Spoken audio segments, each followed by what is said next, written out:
For more, let's bring in Israeli government spokesman David Mencer.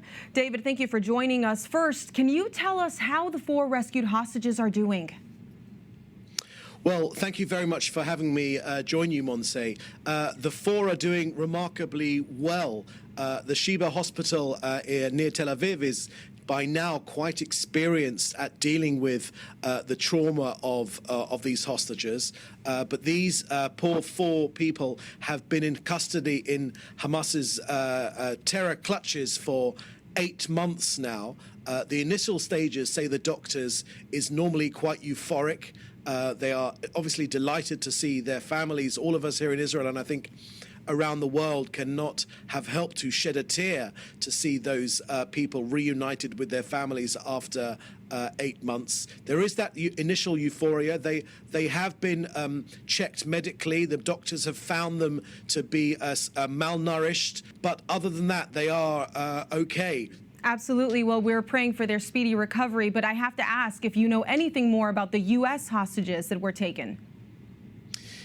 Yes, of course, there are 5 live hostages that we know about with U.S. and Israeli citizenship. The government of Israel, and the Prime Minister in particular, has made an appeal for all governments, to put pressure on Hamas to release their hostages. And we're asking all of the governments, and the U.S., of course, is no different. The U.S., of course, is our closest ally in the world, and we're working so closely together in the conduct of this war to defeat Hamas militarily and their governing capabilities, to bring our hostages home, and of course to make sure that Gaza never forms a threat to us here in Israel ever again. So yes, we're trying to get all of our hostages back, of course, and I mean that. I mean all of our hostages back. Well, we're grateful for that. There were reportedly 274 Palestinian civilians who died in that raid alone, and of course thousands since the war. What does the government say about the way that casualties are being treated in this war?